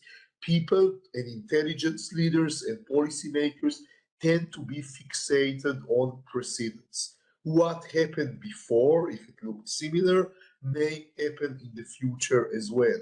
And when I teach intelligence theory to my students, I use this scene from a classical Israeli war movie where a colonel asks his soldiers, what would you do if the Egyptians raid the outpost? And the soldier tells him, oh, we'll do what we did in 1967. What did you do in 1967? What we did in 56. What did you do in 56? What did we do in 1948? What did you do in 1948? Oh, 30 years ago. It's hard to remember. But I think this joke has a lot of truth in it because people always tend to look at the last war and they don't understand that many things have changed. I suspect personally that in the Russian case, because Ukraine and Russia almost virtually cut diplomatic relations after the invasion to Crimea, Russian policymakers stopped visiting Ukraine. And they were not really in touch with recent developments in the Ukrainian army. It's a guess, it's theory. I can vouch on it, but that's my impression. And here I reach what I see as the most interesting thing here. And this is the fallacy of mirror imaging. Mirror imaging is a well-known intelligence fallacy. I guess all of my colleagues here know it very well. You tend to see the enemy as a mirror image of yourself. And you think, what I would have done in such a situation, that's not what the enemy will probably do. And again, I'm using this cinematic metaphor from the same war movie when the same colonel asked the soldiers again, what will you do if the Egyptians attack the outpost? Then the soldier answers, it's too hot today, I think they will never come. But the question is, do the Egyptians also think that it's too hot today to attack? What the soldier is doing is kind of reflecting his own personality on his Egyptian adversaries. And that's what the Russians did here. The initial Russian plan was, and of course I show one of the well-known men, was first to just invade Kiev with paratroopers, occupy key points in a few hours, replace the government, put a loyal Russian puppet, and end the operation very, very quickly. After it failed, they tried to encircle Kiev. This plan failed as well. But I think, and this is the theory I want to suggest to all of you today, that the Russians were wrong in their assumptions that they will be able to take Kiev so quickly because they saw Ukraine as a mirror image of Russia. Russia is a very centralized country. If Putin will be replaced by somebody else, and this new president will tell the army to lay down its arms, the army will lay down its arms. Russia is very centralized. Ukraine is not centralized. It's a very decentralized country. And the Russians couldn't understand that if you replace a leader, it wouldn't actually help because the resistance in the country is very decentralized. And it's much stronger than they believed. When they saw people resisting, they tended to believe it's like demonstrations in Russia. People demonstrate because somebody told them to. And if you put puppets instead of the local leaders, then the population will obey these local leaders and obey Russia. This is just what happened in the town of Melitopol in the south, where the Russians kidnapped the mayor, put somebody, a woman who was previously council member, and nobody obeyed her. The Russians were certain that Ukrainian leaders were kind of corrupted puppets put by puppet masters in the West, and therefore the resistance will be weak. They believed corruption is so strong that you can buy local leaders. And if these are your initial assumptions, then you don't expect resistance. And because the Russians did not expect resistance, they believed they will win the war quickly, and they didn't. They were surprised, and this is because, I repeat again, they saw Ukraine as a mirror image of Russia, which it is not. And then the last thing, in war, you should know your enemy, and you should also know yourself. I think that just as the Russians did not know their enemy, they didn't know themselves either. Dictators such as Vladimir Putin tend to be very impressed by mass drills, by flashy weapons, and not put enough attention on the logistics, which would put all of these weapons, ammunition, supplies in place. And as we know now that the Russians plan to encircle Kiev in a few days, they were not familiar enough with their logistical problems. For example, problems in fuel supply in face of Ukrainian resistance. And therefore, we were surprised when they failed to encircle Kiev because logistics didn't work well enough. And I would add, just close to my conclusion, that many foreign analysts made the same mistake. I used to speak a lot about this war in Israeli TV studios as a military analyst. And I had many debates with Israeli army officers, like IDF former generals and colonels, which I just remember told me, you don't understand, the Russians will encircle Kiev in 3 days, the Russians will occupy Ukraine in 2 weeks. So one of them even told that the Russians will reach Berlin in a few days if they want. Because these foreign officers, they visited Moscow many times as guests of the Russian army. They saw the drills, they saw the massed maneuvers, they met the Russian colleagues, they saw the new weapon systems, but nobody shows them that the trucks are not functioning. They didn't see the logistics problems, just as Putin didn't see them. And I think this should make us very cold about the ways which foreign military visitors assess the power of the armies which they visit. Because often you see only the top, but you don't really see the bottom. Just to sum up, I think there was here a red line fallacy. Russia underestimated the Western response because the West did not respect its own red lines before, and the Russians didn't understand that Ukraine raised in value. There was fixation on precedence. Russia did not understand how much the Ukrainian army improved. There was mirror imaging of Russia vis-a-vis Ukraine. Russia saw Ukraine as a mirror image of itself. It was not true. And this logistics, and this is gaps in knowledge about Russia's own army. Thank you very much. Thank you, Professor Rombach, for this excellent presentation. And you raised one question that is very important. Many analytics and many people who are dealing with the military questions did not take in account that everything what we saw from the Russian army, we neglected the fact that the Russian army, Russian technology, Russian military abilities were not faced and trained or expected in the battles in previous time against the West logistics, West logic, West strategy, and West weapons. And it's quite seen that they used to be in fight against the very weak opponents until now, and one opponent that become a little bit more organized, equipped, and trained and motivated can show the reality of the Russian army that, by my opinion, of course, that Russian army becomes a tiger of the paper.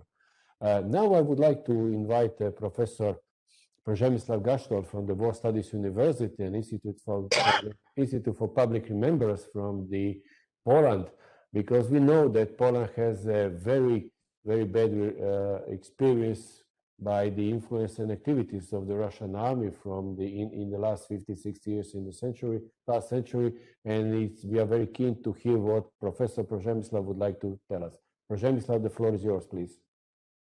Thank you very much. Hello, everyone from Warsaw, and thank you for having me. Thank you, Gordon, for organizing this very interesting conference.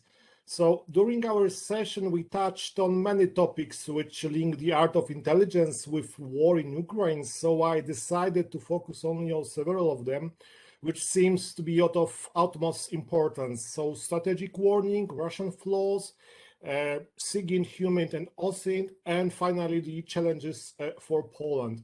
And I will begin with a little digression. I have this habit that I collect articles and commentaries from different news outlets, and I read them after a month or two after they are published. And last week, I read many opinions from early and mid-February, which covered the story whether Russia would send its troops across the Ukrainian border or not. And it struck me in particular that so many pundits rejected the idea that Putin might launch a full-scale invasion, that such claims had its roots in Russophobia, that Russian president was a realist and would never make such a frantic move. The US intelligence community warned for many weeks that Putin is ready to launch an invasion on Ukraine, but still, many pundits and journalists rejected such warnings, claiming that all available data suggested that Russia was trying just to flex its muscles only to get political concessions. And these comments usually did not take seriously intelligence assessment, which clearly indicated that there will be a war. So one might say that US community highly improved its reputation after disastrous failure in Afghanistan last year. And when I speak about Afghanistan, it's reminded me what Professor Orbach said, the Russian mirroring. I mean, if Russia knew about the US intelligence presence in Ukraine and US support for Ukrainian military, they might assume that this support would end like in Afghanistan. So the Ukrainian army would collapse after the Russian troops would take Kiev in 3 days. But there is also another way to look at such a massive public disclosure of intelligence, and it had several aims: to deter Kremlin from launching an invasion, to label and identify Putin as a sole person responsible for the war, to unify and solidify Western solidarity, as well as to undermine Russian self-confidence. And we might say that this move had some impact on the attack plans, as we know now, which were poorly thought out and badly implemented. Overall, public disclosure of intelligence before and during the war in Ukraine is worth emphasizing because it shows how the intelligence data might be used as a political tool. However, it also seems too early to assess its true meaning.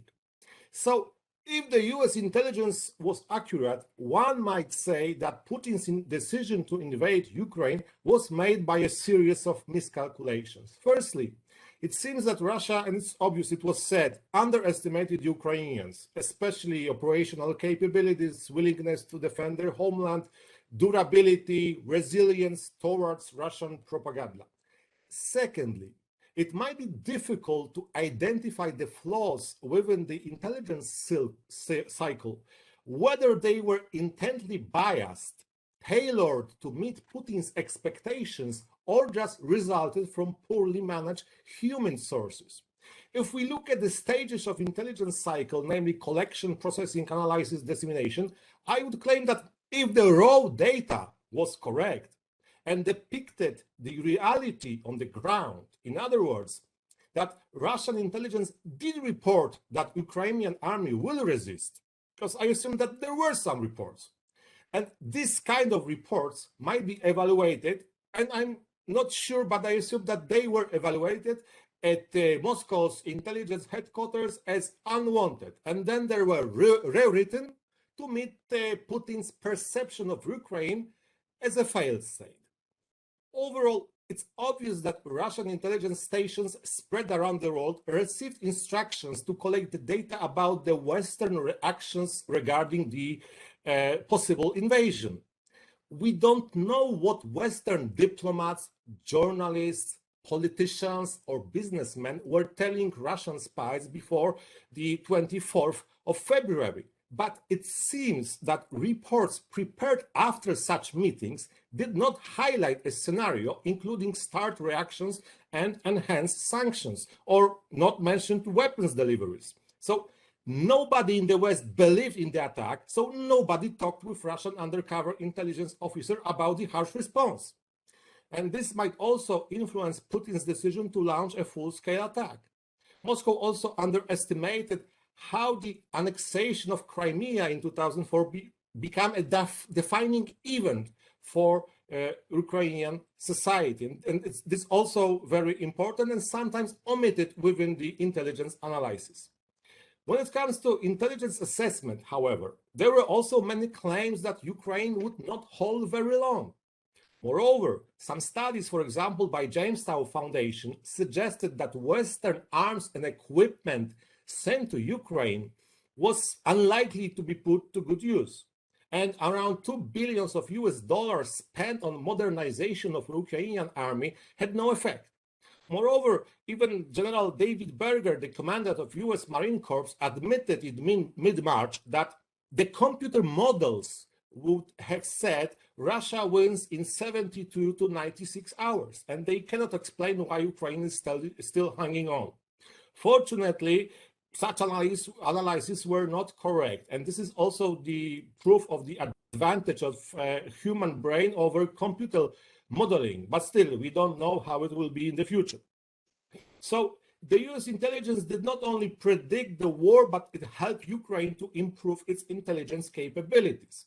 Actually, the CIA started to train Ukrainian special forces around 2015, and then this assistance proved to be very useful in an ongoing war. It embraced training in the use and maintenance of Javelin anti-tank missiles, sniper techniques, or covert communications. And the ongoing intelligence support is very important in understanding Russian losses. Of course, it's courage, high morale, discipline, good communication, well-trained, and above all, the heroism of the Ukrainian army, which causes highly damage to the invaders. But still, intelligence support still plays its vital role in the broader framework of the conflict.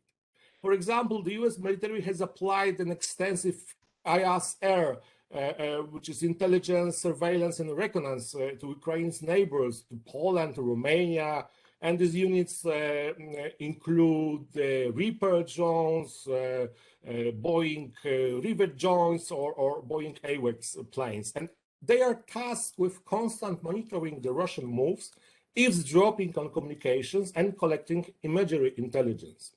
And this clearly shows us that signal intelligence provides the Ukrainian army with very valuable information. And it's up to them, however, how they will work with it. But I would not hesitate to claim that they are making very good use of such shared data. And Western SIGINT support, however, should be also considered in the framework of Russian countermoves. The bombing of military facilities close to the Polish border was just a sign that Moscow is fully aware of the multifaceted support, including intelligence and arms, which US and other countries are providing to Ukraine. And its role of intelligence to predict any hostile acts which might disturb the sharing of SIGINT with Ukrainian troops. So SIGINT proves its usefulness. However, while dealing with Russian aggression, we could not forget about the human intelligence. Actually, during the Cold War, it was human in the form of recruited assassins and defectors that more than SIGINT shed light into Soviet modus operandi, tactics, and strategic objectives. It's thanks to human assets that intelligence agencies can learn about the information which SIGINT won't ever provide, namely, what are the moods within the Kremlin's circles, what kind of rumors circulate in the high echelons of Russian state power, what Putin is thinking, with who he meets and discuss his plans, or who belongs to his closest circle of trust. And this is very important data, which might be quite useful in deciphering Putin's agenda. Humans played a crucial role within Soviet black security apparatus during the Cold War and was extensively used towards high-value targets and auxiliary sources. And I'm sure that Russians are still conducting such an enhanced approach towards the human intelligence. When it comes to the ongoing war, it's obvious that we don't have the details, but human plays a crucial role, for example, in identifying the advancing troops. Actually, it was Soviet tradecraft which applied a special term for assets whose main role was to observe and report about the moves of the hostile land troops or navy. They were called in Polish agent marszowy, which might be translated as marching agent or marching asset. And during the ongoing war, villages passes from one hand to another, and having an asset on site significantly helps locate the target or lead the artillery fire. And this would be even more important if Ukraine faces serious losses in this aerial and drone capabilities. And we know that Russia has applied broad human operation in Ukraine long before the invasion. The details remains, however, scarce. Some media reported that they were able to recruit many assets who, as it turned out later, were able agents. When we know that some Ukrainians collaborated with Russian occupation troops in Bucha and other cities. For example, they helped to create a list of so-called enemies of the people, which included Ukrainian policemen, soldiers, veterans of anti-terrorist operation and their families. And also, this reminds me of the Cold War, when assets working for Polish military intelligence were tasked to prepare a list of people who would be arrested after Warsaw Pact troops advanced over the Netherlands, Belgium, or Denmark. And you need to have many assets on the ground in order to prepare such lists, which usually consists of basic personal data and their private or institutional addresses. The question remains whether Russian assets among the Ukrainians were recruited long before the war or just switched sides after the invasion under great pressure or coercion. From the Ukrainian point of view, it's obvious not to boast too often about recognized spies, but in the long run, Russian humans will constitute a huge challenge for Ukrainian counterintelligence services. Let me also talk briefly about another challenge, namely the possible Russian intelligence operations towards Poland. And the threat of a hostile action is very likely, taking into consideration that Poland became the main hub of Western weapons, which is being shipped to Ukraine. And we face here several scenarios. For example, the sabotage, like 2014 of Betice ammunition warehouses, explosions which were conducted, one explosion was conducted by the GRU. There's also a threat of a terrorist attack aimed at sowing fear and tensions within the Polish society, or aimed to divide Poles and Ukrainians. Other tools might be also applied, or better to say, are being applied, like, for example, active disinformation campaigns which use anti-Ukrainian narratives, often referring to our mutual history. And enhanced Russian intelligence presence is also being detected. In the beginning of March, a Spanish journalist working for the GRU was arrested near the Polish-Ukrainian border. 2 weeks ago, the Internal Security Agency detained a Pole who was supposed to spy on behalf of the Russian civil intelligence, the SVR.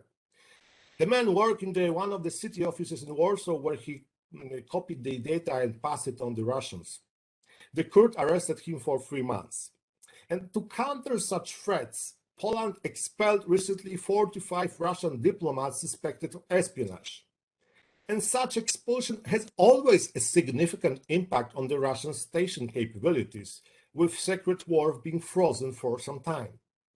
Nevertheless, Russian intelligence often uses foreign nationals as assets, as Soviet bloc used to do during the Cold War, and it's the same pattern and modus operandi. The use of foreign assets or just Russian operatives with Western citizenships. Please look at the Russian minorities in Germany, France, Spain, and other countries. They are not so easy to penetrate, and it will be really difficult to detect and monitor new spy rings which might be established in Poland. And let it be clear, we have to face the situation where Kremlin will definitely increase its espionage operations in Poland. And this applies also to Belarus, whose two spies were arrested on Monday on the charges of collecting data about Polish critical infrastructure. So when speaking about and thinking about Russia, let's not forget about Belarus. Finally, we witness a new shift in the perception of collecting information and intelligence in a global scale. Some time ago, the intelligence understood as a way of acquiring valuable data was usually a purely state or quasi-state domain. Since several years, however, especially since the war in Syria, it entered a cyber realm, become a widely accessible mean for almost everybody who knows how to utilize a cyber toolbox. In other words, one may say that ordinary citizen might collect or analyze intelligence from places of armed conflicts on a daily basis. Videos posted on Twitter, TikTok, or Telegram provided the readers with information about the Russian troop moves and their buildups next to the Ukrainian borders. They were often corroborated with other data like publicly accessible satellite imagery or social media, where license plates of Russian vehicles were identified and assigned to a specific military units. Moreover, websites like Flightradar or ADB's exchange allow us to track aircraft belongs, for example, to Russian oligarchs. So, come to the conclusion, please. To conclude, what did we witness in the recent months? Firstly, early warning intelligence in the form of public disclosure of intelligence data indicating imminent Russian invasion. Secondly, Russian flawed intelligence gathering, which, as it seems, in its final product, underestimated, intently or not, the Ukrainian military capabilities and Western countermeasures. Thirdly, rising influence of OSINT tools, which allow to follow online the changing dynamics of the war. And finally, the threat of Russian subversive actions aimed at disrupting supply routes from Poland and Eastern Europe to Ukraine. Thank you very much. Thank you, Przemysław, for this very interesting presentation. And I would like to now, because Professor Farko is going to leave us very soon, first thank you, Professor Farko, to join us. There is one question that I would like to start to ask you. Regarding the intelligence gathering by the Russian GRU, how do you assess the role of the group Wagner in this regard, given its close ties to the GRU? Okay, so thank you very much for this wonderful question.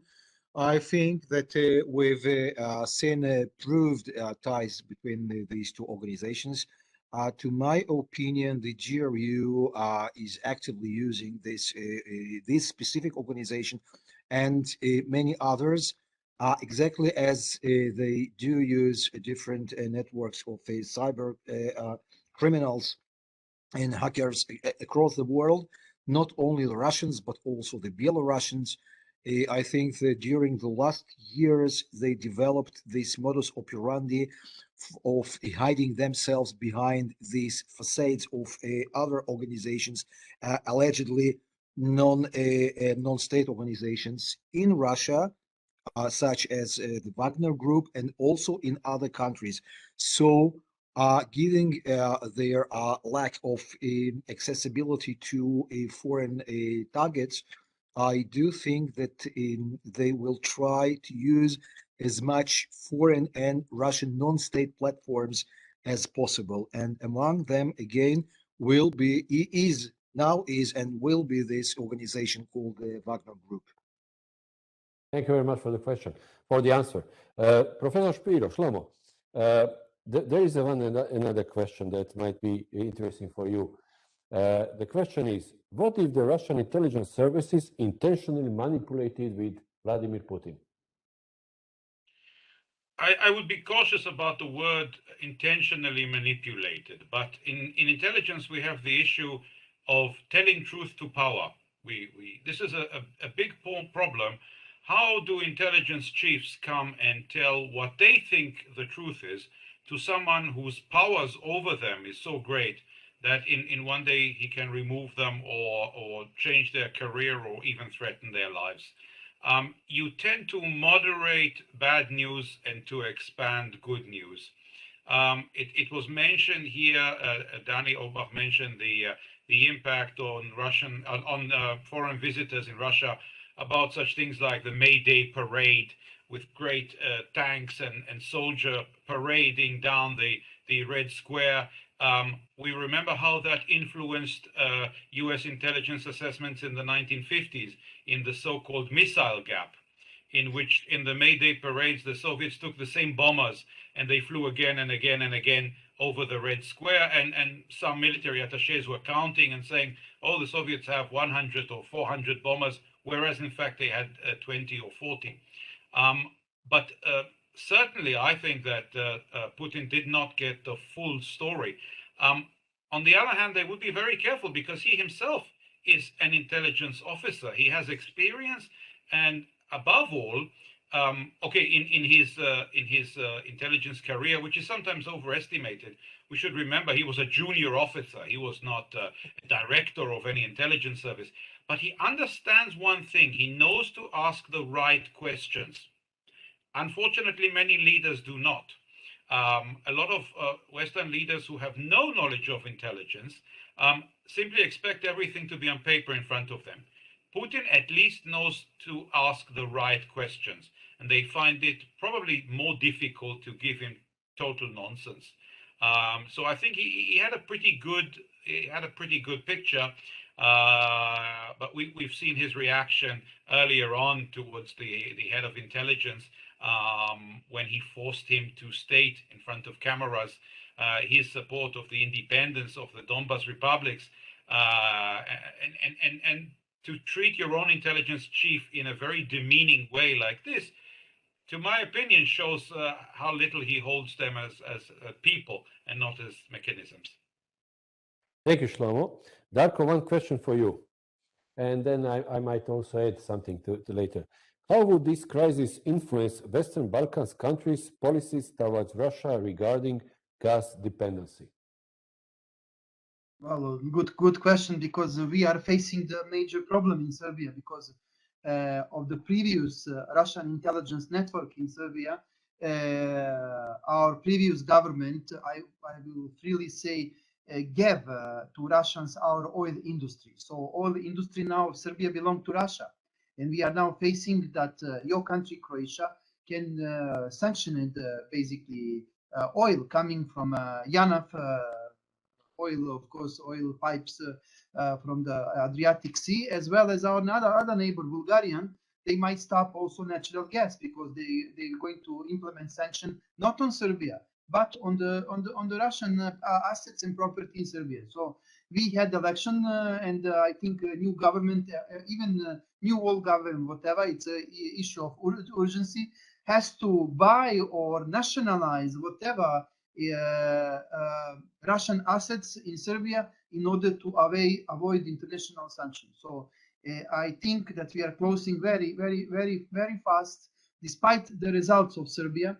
You can see election, you can see the right-wing parties, like pro-Putin parties, they got some seats in the parliament, and that is exactly results of the years of negligence, basically, that even European Union keep eye close, and all our partners, just take case of Montenegro, how Montenegro is neglected and left to fight its own fight against Russian propaganda and Russian spies and networks there.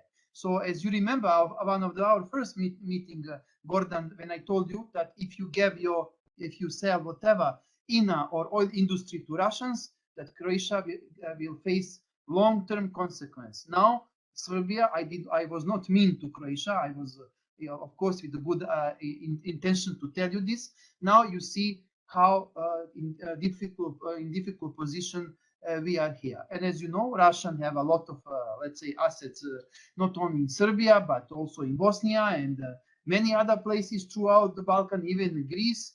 We had just recently, our friend and brother Nomikos is here with us, that a lot of members of, not a lot, but prominent members of Orthodox Church in Greece were arrested in relation to Russian intelligence. So without any joint response, without any joint measures, we are just now starting to realize how dangerous is Russian malign influence is here. Without any kind of the radical measures against this network, we cannot succeed. And I am sorry to say that Germany obviously is a Trojan horse, and some German politicians again and again want to demonstrate and showed to all of us, of course, with Mr. Orban, that Europe is not united. And also we get recently information that Slovakia want to pay in ruble, and definitely this kind of the unity has to be stronger and stronger. Thank you, Darko. I have one question for Professor Orbach, also from the audience. Many Russians have Ukrainian spouses and their relatives in Ukraine. Very little is written or said about the effect that this might have on Russian troop morale. Have the Russians themselves underestimated this effect? So I was actually shocked about what happened with the Russian propaganda regarding the mixed families. Of course, I don't have a scientific survey, but I saw too many disturbing anecdotes of family members, for example, a daughter who was staying in Ukraine and her mother staying in Russia. And then these relatives speaking with one another, and the daughter is telling her mother, horrible things are going on around her. Her mom tells her, no, it's just Western propaganda, don't believe the lies, but it's around her daughter. And I saw too many disturbing descriptions of such conversations. It seems government propaganda in Russia is working way better than I believe. And the people who are not influenced, maybe out of the country or completely silent, I was virtually amazed by how mixed families could be cut in such a crisis very quickly. And we have many colleagues from the Balkan countries here. You know what happened during the Yugoslavian civil war. There were many such scenarios, and in other civil wars as well. Families were cut in the middle, unfortunately, it may happen. Thank you, Professor Orbach. One question for Przemysław, and I can answer it also briefly. The question is also, how do you think about Hungary after the Orban's victory? Will he stay with Putin? Thank you very for interesting information. My personal opinion, if you ask me for this question, is that Prime Minister Orban is trying to copycat the President Trump's position, America first and to the Hungary first. So he is going to do everything what he thinks that can benefit to Hungary and only to Hungary without thinking too much about the different actors. But Przemysław, please give us also your opinion.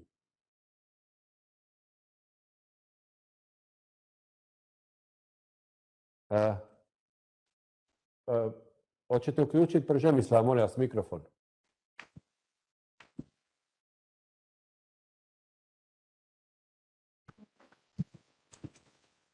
All right, thank you. I was muted as a punishment for exceeding the time. Yes, it's very interesting question, and please look at the verbal domain and actual decisions which Hungary is taking towards Russia. So for now on, Hungary did not stop any of the EU sanctions towards Russia. So we don't know how this will develop in the future, because this was a major success of Fidesz. I mean, they won the majority. So most of the society supported this kind of the policy. Even the polls before the election, they did not predict that Orban would win with a massive scale of support. So we have to wait and look how it will look like when it comes to the real decisions, because now, of course, they didn't want to send weapons to Ukraine. Okay, it's understandable, because other countries within the European Union, they don't send weapons. But until now, they did not veto any of these sanctions. But it might be disturbing when it comes to more and more harsh approach towards Russia. And it was Putin, of course, who was one of the first who congratulated Viktor Orban of his victory. So we have to wait and see, but I assume that yes, Orban will try to balance a little bit his position within the European Union, but he will not support Ukraine in the way, for example, Poland is doing. So it's also a kind of a problem for the Law and Justice government, who was very close to Orban and who was very, I would say, happy that there was an alliance between Budapest and Warsaw. And now Warsaw and Budapest took different stance towards the crisis, which might, in the long run, also loosen the ties between Poland and Hungary. Thank you.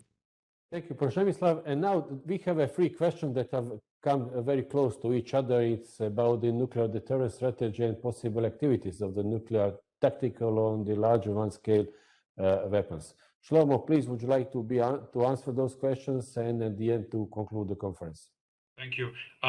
Yes, regarding the use of tactical nuclear weapons, I was very worried towards the end of the first week of the war because of the different perceptions between the West and Russia about the use of tactical nuclear weapons. In the West, we tend to think about it as a weapon of last resort.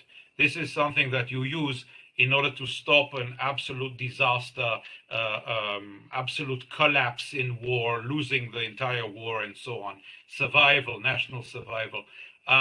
The Russians look at it not as a weapon of losing the war, but weapon of victory.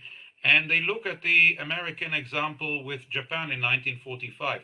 When the Americans were using nuclear bombs on Japan, they were not about to lose the war. There was no threat at all to the continental United States. There wasn't a single Japanese soldier in the US. They wanted to win the war quicker and minimize casualties. American calculations were that an invasion, a conventional invasion of Japan, would take between 3 and 4 years and would cost about a million casualties, American casualties. And later, President Truman said, I had to use nuclear weapons because what will I say to the mother of a dead American soldier? I sent your son to Japan to fight when I could have used a special type of weapon to end the war. So towards the end of the first week, when the shock of the Russians, for the Russians was so great, they weren't able really to bring Ukraine to collapse. I think that the risk was high. I think that it has moderated to a very large extent since. I don't think it is likely, but I am being cautious because if the corona crisis taught us anything, it's never to say never about low probability, high risk threats. The Russians have the weapons, they have the training, they have the units. If something causes them to become panicked, for example, maybe in May or June, a very successful Ukraine counterattack, then the mood of the Russians regarding nuclear issues will possibly change and quite dramatically. I know we have many more questions and we could sit here for hours to discuss this issue, but please let me just remind that this is the first of a series of conferences, and I would urge all of you who are interested in intelligence to join the International Intelligence History Association, IIHA, of which I can see quite a few members in this conference, and you just have to go to our website, intelligencehistory.org. You find it very quickly. The next conference will be in June in Munich and so on, and you will be able to get all the information at your fingertips.